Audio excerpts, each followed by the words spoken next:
5 here on the show covers everything Boston Red Sox. And of course, we know there's a lot to talk about of what's happening up in Boston. Interesting what to look at with the AL East. So joining me live via the Global Satellite Network presented by StreamYard, Lauren Willand. So, okay, before we start with the Red Sox, let's get your thoughts. Manny Machado, 11 years, $350 million. Look, I am appalled that the Padres would even pay this much money. I did not see this team do this. Like, after, okay, Fernando Tatis Jr., Juan Soto, Xander Boegarts. Now Manny is just asking for more money. I myself, personally, I have my thoughts about Manny Machado, and I'm like, good luck with that in the first 5 years of this deal. What was your thoughts on this? Because I'm like, this is a great opportunity because there's no salary cap, there's nothing, but this has to be World Series or bust at this point, right? It has to be. And my first thought is, how do I get signed with the Padres? Because they're just printing money over there. I would not mind if they want to write me a fat check for $350 million. But, I mean, good for them. Good for them for, Machado being like, I'm opting out. And they're like hell you are. We're going to keep you here. But the only thing is, this team will probably be great for the next 5 years. And those multi-year deals are just toward the end of them, the back half of them. It's, good luck to them. I hope it works out. But they're going to have 3 guys over the age of 40 in the next 10 years and an expiring end of those deals. So, but yeah, it's World Series or bust, and hopefully they can do it. I mean, they have the talent. It's just a matter of can they actually execute it now? Yeah, you got to make stuff like this really consistent. I know they dumped off a lot of talent when they got rid of Eric Hosmer, Will Myers, and a bunch of others. So they made some sacrifices in the middle of it. But, I mean, I had Javier Reyes on this show before, and I was like, look, I remember watching this team when they had Carlos Quentin, they had Chris Denorfia, Alexi Amarista, no namers. Now they're here with all these superstars. It's insanity to me. But I do want to talk about this. So spring training's gone on the great foot. Most people might not think so because of just the implemented rule changes. I'll start with this. The pitch count, I'm actually liking it because there is parts of it where there's pressure on both sides, the pitcher and the batter. One, you can't step out of the box for very long. I think if you're smart enough, even taking just one step without completely taking yourself out could really help more of your potential to keep the offense alive. The other part is, pitching-wise, if you're already knowing with the communication between you and the catcher what you're throwing, then you're going to be dealing some great games, at least 6 to about 7 innings at least for starting pitching.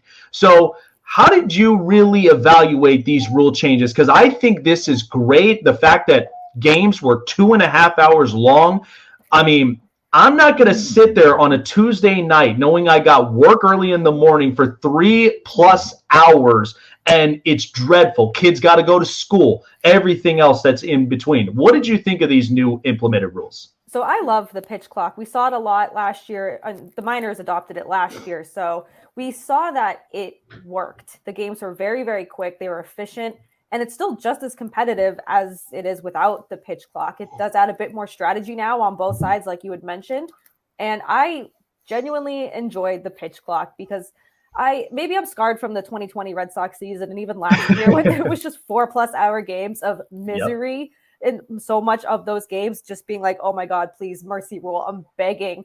So it does add up. It does, speed up the game quite a bit. We saw the last Red Sox spring training game on Saturday, was 2 hours and 40 minutes. So it's working. And like I said, I enjoy it. It's not always going to be perfect. I think the Rocky spring training game yesterday was 4 hours still. So, I mean, but, Red Sox fans dealt with Dice K and Erod, who were just slow pitchers. And it speeds it up. And I understand, pitchers and batters both have their routines and they like to do what they do. Just got to do it a little faster now.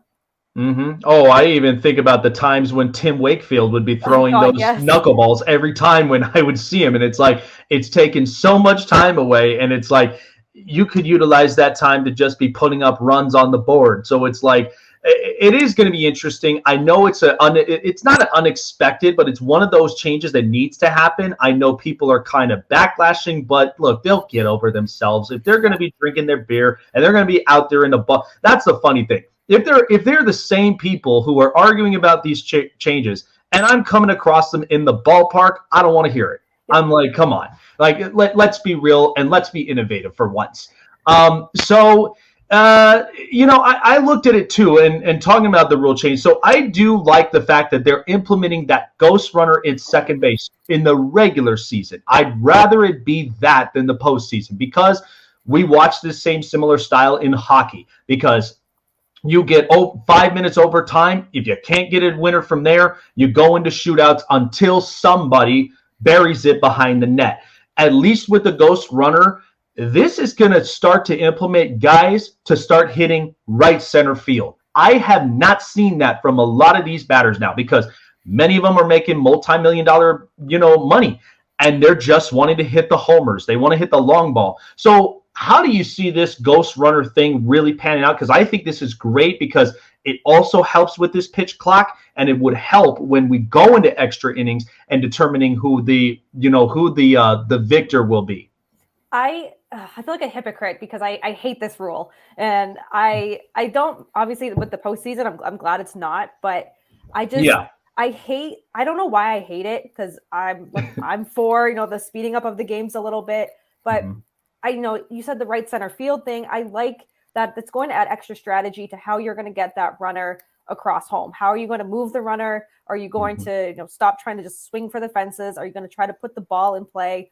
And that comes too with the banning of the shift. How are they, how is everyone kind of going to adjust to that as well, when somebody always hits the first? If you're not shifting, appropriately or how you can, it's going to be that. I mean, that's going to be interesting too. But I think that it's going to add a lot more strategy, as much as I hate it. And it can go just as back and forth. I mean, the game can still go 14, 15, 16 innings. If they keep, they find the right strategy, they're going to get those runs across. But I've never been a fan of this rule, but I'm just going to have to suck it up, because it's here to stay. Yeah, absolutely. I know it's kind of a tough rule at first. I was a little hesitant at the rule at first, because I thought, if this is something implemented into postseason baseball, I'd be pissed. Because I'm like, first of all, postseason's meant to be pressurizing. It's championship or nothing. So I'd rather it be very pressurizing than it being something that's easy for teams to first of all, could you imagine that if we had this and then the Marlins are in the World Series because of this? Right. Like we would be ripping our hairs out trying to come up with a really impressive article of what the hell did what just happened. So, but I like this for the regular season, because at least it's really finishing up a lot of games. It's not perfect, but it's working its way to where it's improving.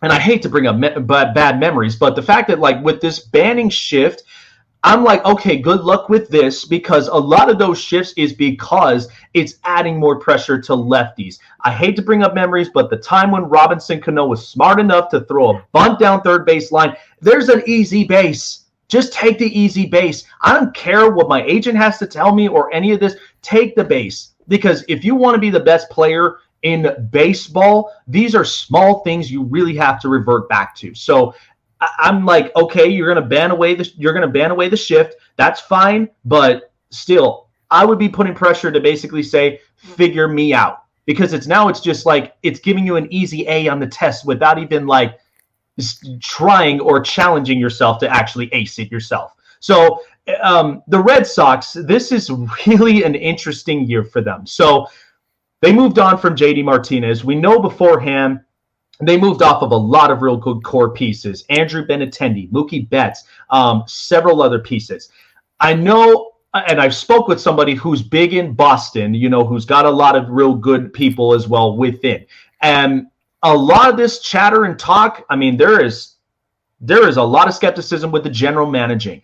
How is the Red Sox really going to deal with themselves with this division? Because it's going to be tough. I mean, the Rays are always bringing in ace pitching. Yankees, they're spending all this money in the world. Can they really win a championship? I don't know. And then you've got the youngsters of the Toronto Blue Jays. So how do you really evaluate the Red Sox season this upcoming year?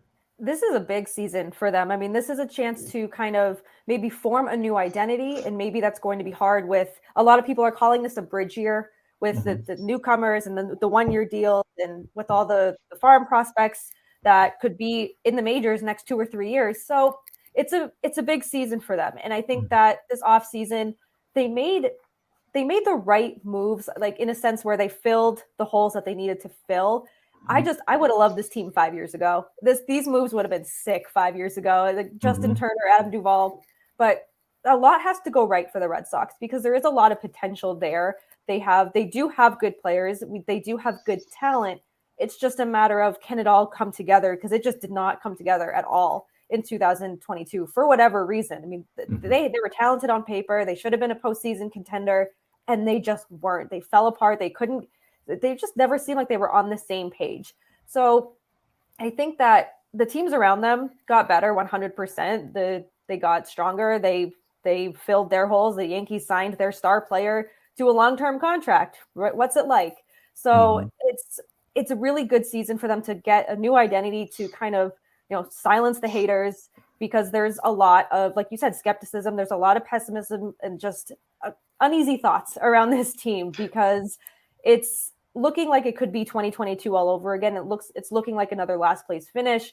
And it just comes down to does ownership, does Chaim Bloom really care about this team and giving the fans a solid product to put on the field? Fans are always going to go to Fenway Park. That's out of the question. Yeah. People are always going to go. They're going to watch baseball, but do you want to see Fenway filled most of the time? And last year, I mean, I walked into Fenway Park. They were so far out of it at this point, but I walked into Fenway Park for $4 and sat behind home plate, and it was just very bizarre feeling of not having a filled park. So it's a really good time to kind of get the fans back in it, get that new identity, show them that this chemistry is just as good as it's been showing throughout spring training. And it's going to be hard, though. They know AL East is always tough. And when three of the teams that you had real big trouble with last year get better, it just makes me think, is it going to be the same? Because it's, like I said, a lot has to go right. The potential is there. I don't know if it's going to happen. Yeah, it's hard to really evaluate it because of the fact of it's changing so much from what we've seen 5 years ago and to what we're seeing now. I mean, hell, over 100 years of tradition in Fenway Park, I would not be missing a ball game out in that beautiful stadium itself. I mean, there's so much tradition behind it and so many great memories in that ballpark, and it's just it's a thrill. But yes, it does send a message, and it's a rippling effect of you as the ownership really have to do something about this, because us as the fan base, we're not going to see this team underachieve. We're not going to see them not be competitive, especially night in and night out. So that's where I was like, when they started making these changes of a lot of players, I know what they were trying to do, even getting draft picks, even getting some kind of, incentive. But at the same time, you're getting a lot of these promising guys like Bobby Dahlback. You got to get a lot of these young guys to start going now. So here's the interesting part. So Xander Boegarts, he's parted ways. He's now in San Diego. And luckily, and I was happy of the fact Boston did this, but they re-signed Rafael Devers to a long-term deal. I said, I would rather invest my money in Devers because, first of all, who else on that third base market are you really trusting to be shut down on that hot corner? So he's young. You're going to get production out of him. And I think this keeps the heartbeat with the Red Sox. Is there something else, too, that the Red Sox may have in place to really kind of add to what Devers really does make for this team? Yeah, I mean, I felt like they had no choice but to sign Devers to that long-term extension after the outrage of losing Boegarts. And, he's all of a sudden the face of this franchise, and he will be for the next 10 years. You have Kike Hernandez, who's this big personality, who's really emerged as kind of a clubhouse leader and somebody who wants the most out of his teammates. But then you kind of look toward the future. Everyone's banking on Marcelo Meyer to be the shortstop of the Red Sox franchise for the next X amount of years when he gets to MLB level. So I think that he has the chance to really come in, and there's so much pressure on him, and he probably knows that. You lose Boegarts, and all eyes all of a sudden shift to him. Like, oh, okay, we Red Sox fans figured it out where they're like, Story's here to be the shortstop because they're not going to sign Boegarts, and now it's all eyes on Meyer because they know Story is getting quote unquote older. He has the elbow issue now, the elbow surgery. Who knows how it's going to bounce back? And Meyer could be ready in the next 2 years. So he does have the chance to really be kind of like the next, not the next Devers, but he can be a good tandem with Devers. And I think he's got the probably the biggest potential to be kind of not necessarily the face of the franchise, but another type of leader and I have no idea if he's a vocal leader, if he's just kind of a lead by example, like Patrice Bergeron with the Bruins. I'm not sure. He's so young too. He's hasn't even played in AA or AAA or anything. So there is a ways to go, but if he continues on this path where he's just constantly, he's seeing the ball well, he's continuing to build his game, he has the chance to kind of be the next tandem with Devers, and hopefully the fans can love it just as much as they love Devers and Boegarts. Yeah, absolutely. And that's going to be something that I know Red Sox fans, they have to be excited for, in the fact that, if all things really do go well with this young core and with this group, that they start to produce on all levels, then it may be a fighting chance that Boston could be competitive and could be absolute fits within their own division, let alone in just the American League altogether. I wanted to pick your brain on this because here's what I thought about this before. So I think back to the Trevor Story signing. I thought it was the strangest signing because, first of all, you already had a shortstop in Xander Boegarts for one. Now you're putting Trevor Story at second. And you know what this led back to? This led back to the time when they had Yohan Moncada. And I thought of this. If Boston was patient enough, knowing that, first of all, I know it's hard because Dustin Pedroia is a longtime veteran, and he was going to retire a Red Sox. But if they were patient enough through this process, Moncada would have been exactly that starting second baseman, and maybe they would have saved themselves a little bit. But how did you kind of see this Trevor Story thing really working out on the first of the signing? Yeah, it was weird because it was a later signing. Then he got right to spring training. His wife had a baby, and then he got food poisoning. So it was a very, just from the second he signed to the first time he could actually play, it was just bizarre. And I was like, the Red Sox don't need a shortstop. They could use a second baseman, of course, but in a pinch you do have Kike Hernandez, but he's just so good in center field, you don't want to take him out. Obviously not the case this year, but when I first saw it, I wasn't too concerned about the shortstop position because I was like, everyone's complaining about his arm and that velocity, and can he reach shortstop to first base? People from Colorado were talking about that even before he left the Rockies. So I was like, all right, he's going to be the second baseman. It's fine. They're going to have a great infield of Casas, Story, Boegarts, Devers, and obviously it's not going to happen. But I thought the whole thing around it was bizarre because he wasn't even on the Red Sox radar. Like there was no reports of like, oh, they're close to a deal, and all of a sudden it's boom, Trevor Story is coming to the Red Sox. And like I said earlier, fans were like, we know why he's here. We're like, we're not stupid. He's going to be the shortstop. And that was the plan until he got injured. So it was, I personally, maybe I'm just blind to it. I was like, no, he'll be the second baseman. That keeps Kike in center field. It's a perfect plan. And it also keeps Boegarts here. Very wrong. And if you told me this last year, I'd be like, no, it's going to happen. Everything's going to fall into place. And it's completely crumbled. And I think the signing itself will work out. I know that's a 6 years, $140 million. It's a lot of money to commit to somebody. Of course, that was like Chaim Bloom's biggest contract at the time. But I think it's going to work out for the long run. I just think it hasn't really started on the right foot. And it's never good when you sign someone, you're like, oh, this is Boegarts' replacement. Like that's not why he's here. Like he did not sign with Boston to be Boegarts' replacement. He signed because he got the money that he wanted. So I think it'll work out. It's not a good start to, obviously this season, and last season he dealt with injuries too, but we still got 5 more years of it. So still got time for it to work out.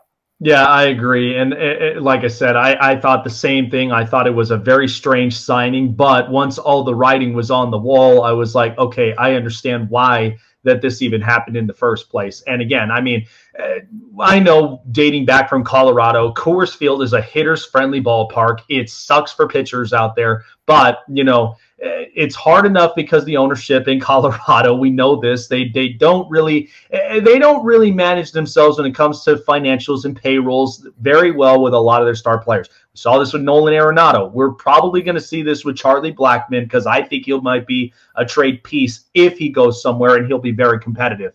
But it'll be interesting, and hopefully we do see a bounce back year from Trevor Story this year. So here's what I love about this year. So we finished up last year with the World Cup. This year, we're now in World Baseball Classic mode. And we know I love this time of year because every 4 years, you always get talent somewhere internationally. And I thought this year is jam-packed. We got new teams with Great Britain, with a lot of different, you know, young kids, young teams. So, and I've said, you know, U.S., Dominican Republic, and potentially, you know, Puerto Rico and some teams. I don't know, too, though, if Venezuela might be that. I mean, they may look great on paper with their lineup, but the pitching staff I'm questionable about. How exciting is this to have the World Baseball Classic back again? But this is super stacked. I mean, the U.S., they know there's going to have a lot of competition in front of them, but how do you kind of see this year? Yeah, I'm glad it's back. It's so fun. And it's a way for baseball fans to see so much of baseball's best talent all right there in front of you. You don't have to wait for a team to come play your team. It's so much fun, and the talent is just unreal. If I was in the baseball classic, World Baseball Classic, and I saw my team was going to face the Dominican Republic, I would just fly home. I'd be like, no way. This team is unbelievably stacked. Like, I mean, you said, you know, on paper, Venezuela too. They look very good. The pitching is concerned. It's like the Red Sox last year. They look stacked on paper. So you never know what can happen. It's such a fun tournament. The players are out there representing their home countries. They get to be, you know, the representative of that country that gave them so much. So it's so much fun for the players. It's so much fun for the fans, and I'm excited to watch it. I think this is the DR's tournament to lose. They're so good top to bottom. Oh yeah, and it reminds me a lot about, you know, the 2013 season when Dominican Republic went undefeated and went all in, and they were like, I mean, Hanley Ramirez, a lot of these stacked players, like we enjoyed watching them in their prime, and they were just great ball players all the way around. And international pool play, like that really boosts up the confidence for Major League Baseball, especially finding all those talents, kids that are like young, and like, even if you find a kid who's playing in Cuba at 17 years old and he's playing amongst 25, 26-year-olds, even older. And it's just so fun to watch. But my one thing I wanted off topic is, because this is going to be Miguel Cabrera's last year. We know this for sure. Last time playing in the World Baseball Classic, representing for Venezuela. How do we kind of see this playing out? I think this will be a very, very happy moment for him and for the country. I'm rooting all in for him. How do you kind of see this playing out with this last year? Yeah, very, very happy, very emotional. And it's so weird. It's like the end of an era, right? We saw Albert Pujols last year and how emotional that was. And I'm excited to see if he's going to go all out and just completely just like tear the cover off the ball, play the best baseball he's ever played, both in the World Baseball Classic and just kind of have fun with it. Especially if going in, you know, it's your last time doing something, you're going out on your own terms. I think we're going to see the best kind of baseball that he's played in a long, long time. It's going to be weird. This is somebody I grew up watching and grew up constantly being in the headlines and, you know, terrorizing my own baseball team. So it's going to be a lot of fun. I think that, you know, not just, you know, his fans, but fans throughout baseball will really take it in and almost kind of not take it for granted because, again, end of an era. It's going to be very, very weird when he's not playing baseball anymore. Yeah, and especially watching the times when he would win the Triple Crown, and he was a guy that he sprayed the baseball all over the diamond, and he was just an absolute fun watch. Even as a young kid in winning a World Series at 19, like, it was insane. And so really happy for him in his career. And, you know, it's funny, it brings me back to a really, really nice throwback. But there was a video I saw where there was A-Rod and Ken Griffey Jr., they all took on a minor league team on a home run derby, and just so happens they got their asses handed to by a 19-year-old named by best, David Ortiz. And a guy that really, in his last year, I was like, are we sure this is his last year? He's producing that much that I'm like, I might give him maybe 1 or 2 years, but it is so good. But I do want to say, side note, I hope they do this better, though, because I watched Albert Pujols. Why the hell am I watching him on Apple TV? Why is it not on Fox? Why is it not on some of these major networks? Like, this is a big thing. All of us, even for my generation, I watched him as a rookie, and I watched him as how great he was. He was so influential to this game. So I hope they do the same for Miguel Cabrera. I hope this is better, and, they go all out on this because it's respectful for some of these generational players. But I appreciate the time, Lauren. Thank you so much. How can people find you to find everything of those Boston Red Sox? Yeah, you can follow me on Twitter, Lauren, 3 Laws, Lauren with 4 R's. All of my written work on NESN.com. A lot of Bruin stuff right now, but there's plenty of Red Sox content out there on NESN.com as well. And then hosting the Locked On Red Sox podcast Monday through Friday. We're going to record a new episode today about this pitch clock drama that people seem to be really mad at. So Monday through Friday, YouTube, wherever you get your podcasts is where we are. There you go, folks. And I will tell you, though, I'm really interested to seeing how that Dmitry Orlov trade is really going to work out for Boston, because they've played great. I think Linus Allmark was a diamond in the rough out of Buffalo, he is just playing out of his mind right now. And me and my buddy of mine, he's big on Boston. He's actually covers Boston everything, and he's also close with the Patriots organization. So he tells me all the time, he's like, I'm flying out to Vegas because Boston and Vegas are probably going to end up matching up. I said, look, I don't know. I'm kind of like, look, we're streaky right now, but if it's a possibility, I'd love to see it. But trade deadline March 3rd. Real quick side note, how do you kind of see this panning out? Are the Bruins done yet? I think they're done, but I wouldn't be surprised if there's a smaller move like they made on Saturday when they traded Keith Kincaid for Shane Bowers, where he won't make an impact right now, like Hathaway and Orlov will. But I think if there's one more smaller move like that, they'll probably want to get rid of Mike Riley's contract if they can. But I think they're done, and I think that's okay, because now they have to scratch good players for other good players. It's a great problem to have, especially going to the playoffs. So I think they're done, but you never know with Don Sweeney, because he is a trade deadline guru. Yeah, and of course, this is potentially one final ride with that 3, and so hopefully we'll see what happens. But I mean, all hopes are going out to the Bruins right now, to seeing their favorites. So it'll be interesting to see for the rest of the season into the NHL playoffs. Thank you so much, Lauren. Appreciate your time. Have a great rest of your weekend, and good luck with the Red Sox, and especially watching all those spring training games. Yeah, thanks for having me on. It was a blast. Absolutely. All right, Lauren.